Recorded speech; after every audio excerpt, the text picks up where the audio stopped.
먼저 인사해 주시면 좋을 것 네, 같습니다. 안녕하세요. 민규동입니다. 반갑습니다. 안녕하세요. 이희영입니다. 반갑습니다. 네, 안녕하세요. 염희재입니다. 반갑습니다. 본격적으로 앉아서 이야기 나누도록 하겠습니다. 열기가 정말 뜨거운데요.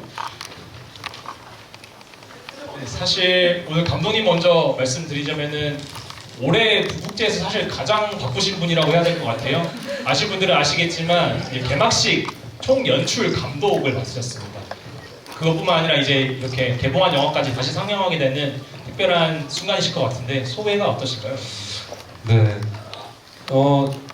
경쟁영화제로 거듭나고 그 다음에 30주년이라는 굉장히 기념비적인 순간에 그 파과도 함께하고 개막의 연출도 하고 또 그다음 두 번째 이야기 상영이 다음 주에 또 있어요. 최신작과 최초의 작품이 같이 상영되는 묘한 그 경험을 하게 돼가지고 너무 영광이고 부산영화제에 하여튼 일말의 도움이라도 의미하게 된다면 너무 그 자체도 영광일 것 같습니다.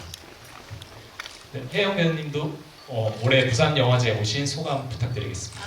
네. 우선 이 영화제를 통해서 우리 그 새로운 그 인터내셔널 컷을 소개하게 돼서 너무 영광이고요. 그리고 저 어제 봤는데 영화 너무 좋던데요. 재밌게 보셨어요? 네. 완전히 새로운 영화죠. 네. 정말 놀라웠어요.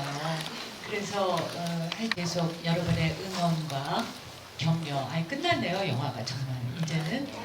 그렇지만 영화를 사랑해 주시는 여러분이 없었다면 우리가 왜 영화를 만들겠습니까? 너무너무 하여튼 감사드리고요. 앞으로도 계속 관심 있게 민규동 감독님을 주목해 주세요.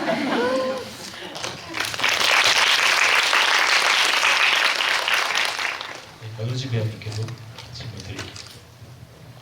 네, 저도 파과 4월 달에 개봉을 해서 이렇게 그때 이제 부산에 왔던 것 같아요. 무대 인사를 하러 부산에 왔는데 그때는 이제 선배님이랑은 이렇게 긴 시간을 못 보냈었고 근데 이제 마지막 인사 말미에 꼭 다시 인사드리러 오겠다 이렇게 약속을 했던 것 같은데 이제 부산국제영화제로 또 인터내셔널 컷으로 또 선배님과 함께 이렇게 찾을 수 있어서 너무너무 기쁘고 또 특히 말씀하셨다시피 민규동 감독님의 이제 폐막식까지 연출을 쭉 하세요. 그래서 계속 이 영화를 즐기면서 민규동 감독님이 이런 예술적 감성을 마지막까지 잘 즐겨주셨으면 좋겠고 또 민규동 감독님이 이렇게 연출하시는 부산국제영화제 개막식과 폐막식에 또 특히나 영화 30주년 그런 의미 있는 곳에 다 이렇게 파고가 함께 돼서 저는 너무너무 기쁘고 영광스럽습니다. 네, 그러면 오늘 이 자리에 사실 영화를 개봉한 작품이다 보니까 이미 보신 분도 많으실 것 같고 또 새롭게 보신 분도 많을 것 같고 네, 다양하게 계실 것 같아요. 네. 새롭게 보신 분들 많을까요? 의외로 제가 영화제에 개봉작을 하면은 새롭게 보신 분들도 많으시더라고요. 네. 그래서 손 들어보면 또 깜짝 놀라고 이런 일이 많은데 아무튼 이제 이 영화는 인터내셔널 컷이라는 부제가 붙어 있습니다. 개봉작과 조금 다른 버전인가요? 어떻게 되나요? 그쵸, 개봉작보다는 10분 정도 늘어나 있죠. 그리고 2월달에 베를린에서 처음 선보였던 버전이라고 볼 수 있고 그때는 이제 1차 편집본을 먼저 만들었고 10월달에 베를린에 제출했기 때문에 급하게 마무리하고 그 버전을 듬어서 상영했었기 때문에 다시 이제 개봉 버전으로 오면서는 좀 압축이 됐고 또 등급을 또 청소년 관람 불가를 받는 순간 또 급하게 또 재편집을 했어야 됐기 때문에 조금 더 원래 편집 의도가 좀 더 살아있는 그런 버전이라고 볼 수 있을 것 같아요. 네, 그래서 완전 좀 자세하고 예민하게 보실 분들이라면 어떤 장면이 추가됐고 어떤 장면이 좀 뭐 바뀌었고 이런 것들을 느끼시면서 볼 수 있을 것 같은데 또 새롭게 보신 분들은 이제 또 새롭게 알게 됐으니까 극장 개봉 버전을 또 한 번 보게 되고 이런 의미에서 또 좋은 상영이었다라는 생각을 좀 하게 되었습니다. 네, 이 작품은 그리고 유명한 원작이 있는 소설이에요. 그래서 감독님께서 처음 소설을 읽으실 때 어떤 느낌으로 이제 이 인상을 받으셨고 그래서 이 작품으로 각색을 하셨을 때 어떤 점을 주목해서 조금 바꾸셨는지 이런 것들을 간단하게 소개해 주시면 좋을 것 같습니다. 지금 이제 플래시백을 다시 해보면은 지금 뭐 이런 또 배우와 이런 영화와 이런 관객들을 상상하지는 못했어요, 사실은. 어떤 영화가 만들어질 수 있을까? 과연 만들어질 수 있을까가 사실 첫 번째 더 질문이었던 것 같고요. 그래서 더 불가능하다고 생각하는 그 생각이나 근거가 뭘까? 거길 더 파헤쳐 보면서 그 가능성을 더 찾아봐야겠다는 그런 생각을 했었고, 일찍이 이런 종류의 어떤 인물이 등장해서 삶을 또 진지하게 다뤄본 영화는 없었던 것 같다는 확신 속에서 그 원작을 놓치지도 않으면서 또 원작과는 다른 영화적인 문법이 같이 들어가 있는 그런 영화를 만들어 봐야겠다 이런 생각을 했던 것 같아요. 사실 그래서 이 영화가 영화가 된다라는 것도 화제였지만 그에 못지않게 그 중요한 캐릭터를 이혜영 배우님께서 엄청난 액션 연기를 통해서 해주신다는 것도 사실 큰 화제였습니다. 사실 선택하실 때도 좀 고민이 많으셨을 것 같고 뭐 과감한 도전이었을 수도 있을 것 같고 지금 돌이켜보면은 처음에 어떠셨는지 궁금합니다. 저도 이게 결과가 이렇게 이럴 줄 몰랐어요. 너무 많은 분들이 사랑해 주시고 응원해 주시고 하셔서 저는 어쨌든 조각은 뭐랄까 늘 죽음을 염두에 둔 어떤 그 경계에 서 있는 그런 사람인데 이 그녀가 그렇게 매력적이게 될 줄 전 몰랐어요. 그리고 많이 두려웠고 결과적으로 잘했다는 생각이 들어요. 정말 뭐 연기를 정말 오래 하셨지만 또 새로운 챕터가 열렸다고 많은 분들이 기대하실 정도로 인상적인 활약을 펼쳐주신 것 같습니다. 감사합니다. 네, 연우진 배우님 캐릭터 같은 경우는 사실 이 영화는 액션의 어떤 대표적인 영화라고 할 수 있지만 연우진님 캐릭터가 어떤 그 손톱이라는 캐릭터를 치유해주지 않았다면 그리고 손톱 안에 있는 선을 끄집어내주지 않았다면은 영화 마지막 후반부에 있는 결말 같은 것들이 잘 살아나지 않았을 것 같아요. 네, 연우진 배우님께서 맡은 캐릭터에 대한 소개와 또 역할에 대해서 어떻게 생각하셨는지. 네, 말씀하신 대로 좀 그런 부분에 주안점을 뒀던 것 같고요. 제가 선배님이랑 그때 처음 뵙고 뭐 식사 자리에서 그런 말을 제가 했던 것 같아요.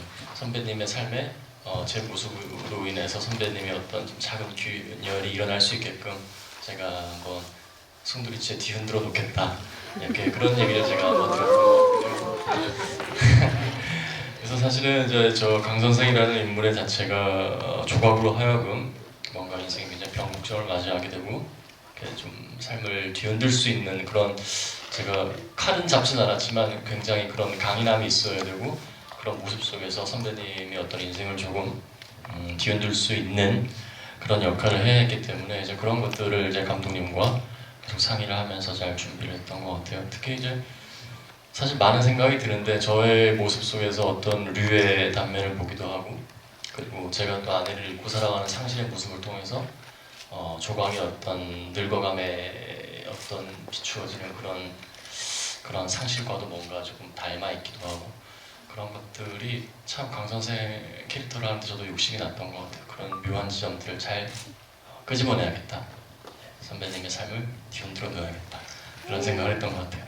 네, 저도 이번에 두 번째 보면서 이 캐릭터가 어찌 보면은 손톱이 약간 후계자로 삼고 싶어 하지 않는가 싶은 장면이 저는 좀 느껴졌었거든요. 제가요? 네, 저도 싸움을 못하는데 죽이고 싶지 않아? 라고 약간 넌지시 물어보는 장면이 저는 이번에 좀 인상적이더라고요. 만약에 칼을 잡았더라면 그리고 의사기 때문에 또 나름 칼을 다루는 사람이긴 하거든요. 그 캐릭터가 어떻게 좀 상상을 할 수 있는 캐릭터였을까요? 분노를 이제 끌어올린다면. 글쎄요, 그거는 저보다는 오히려 초엽이지 않을까. 초엽이 저보다 더 이렇게 뭔가를 더 이렇게 액팅을 잘할 것 같은데. 글쎄요. 저는 뭐 저로서 그냥 어쨌든 강 선생 계속 삶을 사랑하는 인물이기 때문에 오히려 강 선생답게 만약에 혹시 조각에 도움이 되는 어떤 그런 힘이 된다면 그냥 그런 어떤 외적인 그런 것보다는 그냥 강 선생답게 도움을 주지 않았을까 그냥 그런 생각이 듭니다. 조각이 후계로 삼고 싶어했던 그런 가능성을 봤던 사람은 헨리 아닐까요? 그 과정에서 그 생존의 본능 안 됩니다. 혜니는 안 됩니다. 네, 조각 본인 연기하신 입장에서 후계자를 삼았다면은 그렇다면 누가 됐을까요? 그 얘기도 우리 있었는데 초엽이 초엽이도 거기서 그 이렇게 그 자기 모터바이크 탈 때 이렇게 머리에서 꺼내잖아요. 그게 여성들의 어떤 그 무기인가 봐요. 그죠? 그 비녀가. 예. 빛으로 설정했었고 원래 초엽의 이제 뭐 생략된 대사의 설정으로는 이제 본인도 뭔가 반격하고 싶은 대상이 있었기 때문에 들어온 건데 손 실장이 그걸 해주기를 약속해서 손 실장 말을 잘 듣고 있는 상태였었는데 그래도 강 선생 같이 이렇게 무고한 사람을 죽이는 게 말이 돼? 라고 조각이 질문했을 때 내가 어쩔 수 없이 그렇게 묶여있다. 왜냐면 그 내 말을 들어준다고 했기 때문에 그때 조각이 그 정도는 너 혼자 힘을 할 수 있지 않아? 라고 딱 이렇게 후계자로서의 가능성에 대한 질문을 던져요. 그래서 아마 이제 새로 출근했을 때 혼자 남아있는 초엽의 모습이라는 게 그런 어떤 가능성의 지점을 좀 열어둔 지점이 있죠. 네, 그러니까 조각이 죽이고 싶지. 죽이고 싶어. 응? 그러니까 그냥 죽이는 게 아니죠. 마음이 있어야 되는 거잖아요. 그 분노와 그 증오가 있어야 하는 거지. 그냥 할 수는 없는 거지. 그러니까 내가 네 마음 알아. 죽이고 싶지. 그게 강렬하면 죽일 수 있지. 그 영혼 멘트는 일종의 약간 들어올 수 있니? 이런 거구나. 네, 저희가 이렇게 후계자에 대한 얘기를 자꾸 할 수밖에 없는 게 결국에 마지막에 또 이제 다음 방역을 하러 나가는 길로 이제 끝나기 때문에 뭔가 계속해서 이 다음 이야기가 궁금해지고 또 이 너무 매력적인 캐릭터잖아요. 한편으로만 끝나고 싶지 않은 캐릭터일 것 같은데 감독님께서는 이런 거에 대해서 또 좀 열린 마인드가 있으신지 왜냐면 또 워낙 사랑을 많이 받으셨습니다. 네, 한 손이 이제 없기 때문에 자 이제 그 다음에는 어떤 종류의 뭐 새로운 자기만의 방식을 발견할까 이런 궁금함도 좀 있고 죽고 싶지 않은데요. 과거로 돌아가서 이제 사실 뉴하고의 서사에서 생략된 부분이 굉장히 많잖아요. 어떻게 훈련받고 또 10년 동안 어떻게 같이 둘이 지냈었기에 이제 평생 그 자신의 방향성을 그렇게 강제할 수 있었을까? 그 지점에 생략된 줄거리들도 저는 좀 궁금하긴 해요. 그래서 정말 여러 가지로 또 많은 이야기가 나올 수 있는 작품인 것 같아서 네, 관객분들께 한번 질문 드릴 수 있는 기회 드리도록 하겠습니다. 네, 손 들어주시면은 네, 감독님께서 혹시 한번 손 들어주실 수 있어요? 네, 여기 뭐 큰 걸 뭐 준비해 오신 네. 화가 블루레이에 대한 이거는 블루레이 요구에 대한 플래카드고요. 제가 하고 싶은 질문은요. 이 기존 버전에서 혜니가 사진 찍을 때는 고양이 필터를 사용했고 이번에는 왕과 중전 필터를 사용했잖아요. 이게 해외 관객들을 위한 그런 선택인 건지 궁금하고 만약에 다른 후보들이 있었다면 어떤 게 있었는지 궁금합니다. 그 중전 응비 이렇게 성역할에 지금 이렇게 바뀐 게 첫 원래 버전이고요. 그래서 그렇게 작업해서 베를린에도 그렇게 나갔었고, 근데 모니터링 시사회 속에서 이제 고양이로 그냥 너무 심플하게 저는 사실 옛날 느낌이라고 생각했었는데 그 지점이 더 사람들이 더 좋아하는 것 같다라고 모니터링 시사회에서 반응이 이렇게 나와서 바뀌게 됐어요. 저는 사실 고양이를 생각하지 않았었어요. 제 시작할 때는. 왜냐면 혜니를 더 강하게 관객들에게 인지시키고 조각도 이제 가장 상상할 수 없는 장면에 그 모습으로 나와주기를 바랬기 때문에 유머 자체가 목표는 아니었는데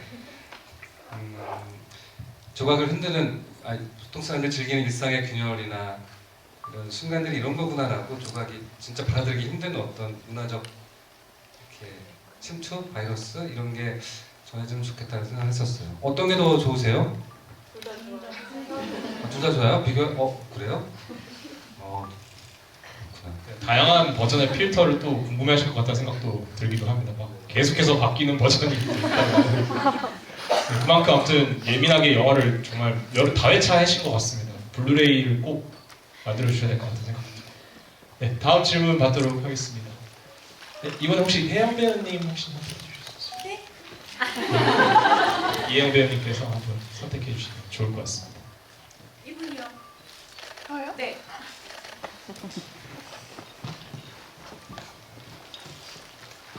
저는 조각이 잔정이 있고 다정한 사람이라고 생각을 하는데요. 조각은 자신 안에 있는 다정을 알고 있는지, 그러니까 모든 사람들이 조각만 스치면 조각한테 빠지는 걸 알고 있는지.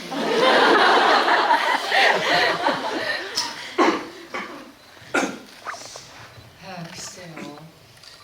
아니 나 그런 거는 생각해 본 적이 없는데, 근데 하여튼 조각은 우리가 만약에 늘 죽음을 염두에 두고 살 수 있다면, 혹은 늙음에 대해서 생각해 볼 수 있다면, 너무 세상이 우울증 걸릴 것 같아. 근데 어쨌든 조각은 어떻게 삶이 그렇게 됐잖아요. 그런데 자기의 그런 매력 같은 거는 영화가 이렇게 매력적으로 나올지 몰랐던 것처럼 조각도 모를 것 같아요. 네, 자꾸 너무 겸손하게 영화가 매력적으로 나올 것 같다고. 네, 그러니까 우리가 말씀하시는데. 의도한 대로 되던가요?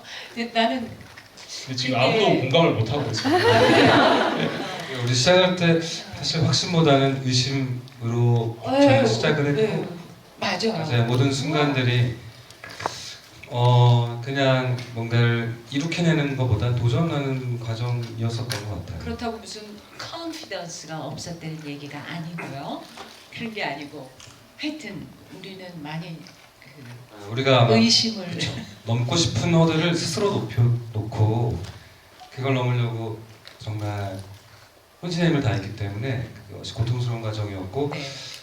과연 넘을 수 있을까라는 질문을 버리지 못했던 것 같아요. 끝까지. 계속해서 그러니까 만족하지 않고 계속해서 더 좋은 거를 생각하는 매일 집에 상태고. 가서 그 생각을 했죠. 그렇기 때문에 또 이렇게 또 훌륭한 결과가 따라온 것 같다라는 생각을 저도 하게 됩니다. 네, 다음 질문 해주신 분 계시면 이번에는 연우진 배우님께서 선택해 주시면 좋을 것 같습니다. 저는 아까 저기 제일 뒤에 끝에 아니 모자 쓰신 분 지금 뒤돌아오신 분. 네네.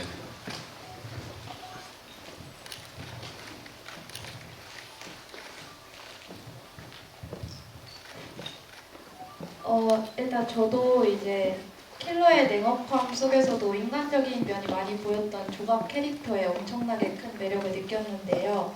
그래서 조각을 하신 이혜영 배우님께 질문을 드리고 싶습니다. 연기를 하면서 혹시 조각한테 가장 크게 공감했던 지점과 아니면 끝까지 이해하지 못했던 지점이 혹시 있었는지 여쭤보고 싶습니다. 공감이라기보다 하여튼 이해 못한 건 하나도 없었어요. 이해 못한 거는 없었고, 그리고 어쨌든 이번 이 새 편집 이거를 보면서 뭔가 그 전에 처음에 약간 모호하게 이렇게 느껴졌던 이런 것들이 새로운 편집을 통해서 분명해짐으로 해서 영화가 뭐랄까 더 이상하게 그 강 선생의 씬이 더 늘어난 것도 아니고 강 선생의 그 씬이 없었던 걸 느꼈다거나 뭐 그런 것도 아닌데 뭔가 그 관계가 더 선명하게 보이는 그런 경험을 했어요. 그러니까 사실은 그 모든 계획은 감독님 머릿속에 있었던 거지 그 매번 매 씬을 매 컷을 완벽하게 이해하고 의도를 갖고 하지 않았어요. 이 영화 전체가 그런 매력을 보여주게 된 거지 정말 매 씬마다 뭐든지 하여튼 이해했다고 생각하고 한 거죠. 답이 됐나? 모든 거를 다 알고 있었지만 이제 가장 이해가 안 된 거는 감독이었다. 그런 거는 같으니까 네, 연우시 배우님은 이 건에 대해서 제가 선배님 말씀 약간 덧붙이자면 이렇게 이런 관계 속에서 선배님 말씀에 저도 좀 동의를 하는 부분이 있는데요. 이제 사실 우리가 갑자기 그 중간에 그 과일 가게에서 나와서 이렇게 제가 선배님을 쫓아가다가 갑자기 선배님이 나와서 이렇게 저를 찌르고 이런 상상하는 장면이잖아요. 근데 그게 사실 이렇게 아사모사하다는 표현이라고 해야 될까요? 그 글상에서는 텍스트상에서는 사실 좀 되게 뭔가 좀 이렇게 한 발짝 떨어져 있는 느낌이었어요. 그리고 계속 추가 대본을 저한테 주셨던 것 같아요. 그냥 기존에 있는 원래 텍스트가 아니라 그래서 그 피자 먹는 씬도 그렇고 이렇게 추가적으로 뭔가 이렇게 던져놓고 하면 그것에 대한 설명을 사실 이렇게 막 어떻게 확실하게 주시진 않았던 것 같아요. 그래서 찍으신 내내 예를 들어 상상신이라는 거예요. 근데 그게 어떻게 들어가는지 저희도 잘 모르겠는 거예요. 그래서 일단 사실 요즘 현장 자체가 굉장히 각박하게 돌아가기 때문에 일단 감독님이 요구하는 걸 굉장히 충실히 이행하자라는 생각으로 일단 막 찍고 정신없이 했는데 이제 딱 편집된 걸 보다 보니까 감독님이 이래서 이렇고 이런 것들이 왜 필요했구나를 사실 나중에 이해한 부분들도 상당히 있었어요. 사실 좀 약간 독특한 경험이긴 했었습니다. 저도. 이 얘기를 하고 싶었었던 것 같아요. 그러니까 감독님이 아까 그러셨잖아요. 어디에 물어보니까 고양이가 좋다 그러더라, 중전마마가 좋다 그러더라 이런 것처럼. 그리고 또 감독님이 원하는 고집대로 하려고 하는데 청불이어야 된다, 뭐 하여튼 뭐 이런 거. 그러니까 감독님이 좀 타협을 하신 거죠. 그런데 이번에 인터내셔널 컷에서 감독님이 진가를 보여주신 거죠. 감독님이 원하는 대로. 그 얘기를 하고 싶었던 것 같아요, 저는. 그래서 모든 것들이 더 선명해지고, 그리고 배우가 꼭 매번 다 이해하고 있다고 해서 꼭 좋은 건 아니에요. 설명해도 우리 막 못 알아들을 때도 있어요. 우리가 모르고 한 게 더 나을 때도 있어요. 그러니까 말로 하긴 좀 그런 거. 모르는 거. 네, 감독님께서 정말 그러면은 오늘 이 영화제에서 이 버전으로 상영을 한다는 게 큰 의미가 있었을 거라는 생각을 좀 계속 답변합니다. 그 한국 관객들하고 이 버전을 만날 수 있을지는 상상을 잘 못했었고, 첫 선을 독일 관객들에게 보여줬으니까 독일 관객들은 생각해 본 적이 없는데, 만약에 그러니까 원래 지금 그 편집본으로 관객들을 만나면 어떻게 이해할까, 어떤 반응일까도 아주 많이 궁금했었죠. 사실 대화를 많이 해보고 싶은데 기회는 없어가지고 지금도 사실 궁금하긴 해요. 사실 그래서 그 반응이 독일과 한국이 어떻게 얼마나 달랐냐가 사실 저의 준비된 질문 중에 하나였는데, 사실 반응은 아직 알 수 없기 때문에 여기 오늘 이 버전을 보신 분들께서 많이 집에 가셔서 후기 같은 것들을 남겨주시면 다 이런 거 체크하시니까 정말 큰 알겠습니다. 도움이 되실 것 같습니다. 네, 질문 또 있으시면 배우님, 감독님께서 한 번만 더. 저기 저기 팔을 제일 높이 드신 분. 뒤돌아보신 분. 네. 지금 하늘을 찌르신 분. 네. 자꾸 돌아보지 마시고 올라가시면 돼요, 마이크. 네, 지금 오른쪽으로 뒤돌아보신 분? 네.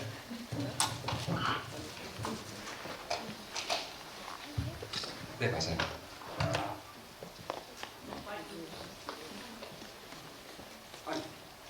올라가셔서. 저기. 네. 안녕하세요. 저는 일단 파과를 원작 이 책을 먼저 보고 이제 인터내셔널 컷 나오기 전 버전을 보고 지금 오늘 이 영화를 아주 재미있게 봤는데 제가 모든 영화 이런 책을 원작으로 한 영화를 많이 봤을 때 파과가 정말 2차 창작물로 만들어진 것 중에 정말 잘 만들었다는 생각을 계속 가지고 있었는데, 이제 감독님께서 이 책을 원작으로 이제 이 영화를 만드셨을 때 어떤 기준으로 내용을 가감하셨는지, 이 책이 사실 좀 읽었을 때 많이 굉장히 어렵기도 하고 분량도 많아서 2시간이라는 영화 타임라인 안에 담기 힘들다고 생각이 드는데 정말 이해가 잘 되고, 제가 책을 읽으면서 상상했던 장면이 그대로 나온 것 같아서 정말 재미있게 봤었는데 그거를 만드신 기준이라고 할까요? 네. 네. 원작을 가지고 제가 영화 만든 게 첫 경험은 아니었는데 이번에 가장 어려운 지점이 좀 있었던 것 같아요. 아마 욕심나는 이미지나 순간들도 많아가지고 제가 사탕을 너무 한번 떡치고 잘 못 놓아서 그 여러 버전들의 시도를 좀 많이 했던 것 같고, 사실 맨 처음 시작은 과거 장면 하나도 없는 그냥 현재 이야기만 가지고 그 초고를 썼었고요. 과거가 필요 없는 그냥 지금 60대 그 노인의 삶을 따라가면서도 과거의 이야기들이 다 녹아나고 뿜어지고 느껴지는 그런 이야기를 처음에 썼었어요. 그리고 조금씩 이제 필요한 지점들의 과거가 다시 이제 들어오기 시작한 건데요. 과거의 사연도 재밌는 게 많지만 결국 영화 속에서 남아야 될 가장 중요한 이미지는 이제 쫓겨날 위기에 처했지만 그래도 또 새로운 길을 가려고 하는 삶의 의지가 가장 궁극적인 이미지로 남아야 됐기 때문에 과거에 매몰되지는 않아야겠다는 생각이 중요 기준이었던 것 같아요. 그리고 원작을 읽으신 분들도 많으니까 사실 스포일드가 너무 많이 된 이야기잖아요. 그래서 원작에서 또 상상하지 못했던 어떤 종류의 반전이 있어야 된다고 생각했었고, 그래서 아마 가장 크게 느껴진 반전은 그걸 거예요. 조각이 투의 정체를 미리 아는 거죠. 문학적인 그 백미는 끝내 투가 투의 이야기를 정확히 기억하지 못하고 떠나보내고 그제서야 기억이 났을 때가 가장 그 문학적 정점이 이루어지는 감상의 순간인데, 영화는 또 다른 맛으로 그 사람을 미리 알았지만 오해의 겹이 상당히 복잡하게 얽히면서 더 감정적인 잔향이 훨씬 크고 여운이 더 또 다른 방향으로 깊을 수 있게 가야겠다 그런 생각을 했던 것 같아요. 그래서 정보를 먼저 주는 방식의 큰 과감한 선택을 했던 것 같습니다. 네. 실제로도 그 수정고가 정말 많았다라는 소문을 저도 들어가지고 100 몇 회까지 하셨다는 얘기 들었는데 그만큼 고민이 정말 많이 들어간 작품이어서 투자가 좀 더 일찍 됐으면 한 자릿수 버전에도 갈 수 있었는데 될 때까지 이제 포기하지 않고 가다 보니까 36고 정도 이렇게 갔던 것 같아요. 초고가 2019년이니까 지금 이제 좀 오래됐죠. 6년 정도 됐으니까 다음에는 좀 초기 버전으로 영화를 한번 찍어보고 싶기도 해요. 네, 그러면 이제 마지막 즈음이어서 이 제목 파과라는 의미에 대해서 각자 생각하시는 바 조금씩 말씀해 주시면 좋을 것 같다는 생각이 듭니다. 연우진 배우님부터. 파과 이행시? 그게 자신이 없으시면 이행시로 바꾸셔도 괜찮습니다. 네, 자신 있어요. 얘기할 수 있어요. 강 선생 캐릭터 입장으로 조금 얘기를 할게요. 굉장히 파과라는 뜻의 어떤 내적인 의미도 있겠지만 강 선생님 입장으로서 이렇게 파과를 딱 봤을 때는 뭔가 이렇게 유약한 인간이 마지막까지 인간다움의 어떤 그 예의를 다했다라는 생각이 들어요. 그냥 그게 파과인 것 같아요. 파과. 제 캐릭터적으로 생각했을 때는 그런 것 같습니다. 네, 혜영 배우님도. 결코 사라지지 않는 파과. 네, 저는 글쎄 파과는 그저 구 작가님의 제목일 뿐. 저는 하여튼 그 늙은 사람의 뭐랄까 늙은 사람의 어떤 그 지혜, 그 요령과 그 지혜, 요령과 지혜가 있잖아요. 그리고 절대 고독과 그런 상실감 속에서 늙은이의 그 모습, 그러나 강인한 능력이 있는 그런 늙은이를 상상하면서 자기가 지금 얘기한 것처럼 자기의 소임을 다한 그 일을 다한 그런 의미의 파과라고 그렇게 알아들었는데 그거 참 멋있는 것 같네요. 근데 저는 하여튼 그 부서지지 않은, 결코 사라지지 않은 내 파워라고 말하고 싶네요. 직접 네, 구용모 작가님의 손끝에서 뭐랄까 우리가 잘 모르는 단어잖아요. 안 쓰는 단어 파과라는 것이 탄생했고 소설에서는 그 파과의 뜻을 명확하게 규정하고 있지는 않죠. 네, 저는 영문 자막에서 이제 사실 먹는 과일이라는 그 한자의 뜻을 더 명칭하게 이제 정리하면서 파과의 뜻을 좀 더 좁혀봤는데요. 그 단어가 이제 우리가 살아가는 데 있어서 평생 이제 모르는 단어가 아닌 이제 우리만의 아는 단어가 되잖아요. 어떤 우리 인생에서 언어 하나가 더 늘어났다는 이제 그만큼 우리 세계가 우리 우주가 넓어졌다는 그리고 다양해졌다는 뜻인 것 같아요. 그런 의미에서 이 영화가 사실은 이 제목이 가져다 준 그 새로움이 그 자체로 저는 큰 의미가 있고 저희 또 삶이 풍요로워진 게 아닌가 저는 그런 생각이 듭니다. 네, 오늘 이 자리는 시간 관계상 이제 여기서 마무리해야 될 것 같고요. 아마 이렇게 관객과 만나는 이 영화로 만나는 자리는 공식적으로는 정말 이제는 더 없을 것 같습니다.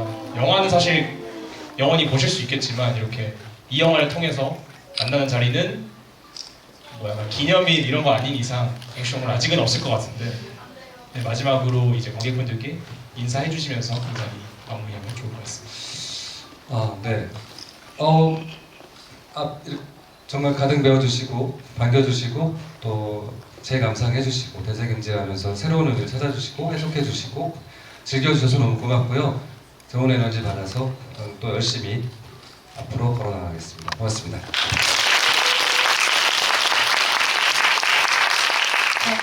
같은 마음이고요. 이런 결과가 이렇게 있을 줄 몰랐어요. 어쨌든 여러분 너무 감사합니다. 또 봬요. 그 파과의 마지막 조각 한 조각을 여러분이 이렇게 메꿔주신 것 같아요. 아마 그것 또한 감독님의 의도지 않았나 생각이 들고요. 너무너무 감사드리고 또 아까 제가 너무 장난스럽게 감독님에 대해서 말씀을 하다 보니까 좀 곡해하실 수도 있는데 정말 미학적이시고 그런 감독님이었다라는 걸 제가 얘기하고 싶었는데 오해 안 했었는데 지금 오해가 되네요. 말주변에 그리고 너무너무 영광스럽고 함께해서 그 다음에 특히 선배님 통해서 많은 후배들이 선배님이랑 호흡을 맞춰보고 싶어 하세요.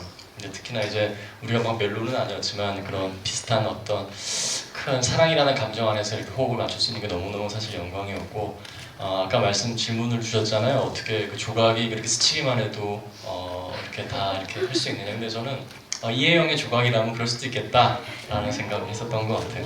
너무너무 함께 할 수 있어서 영광이었습니다.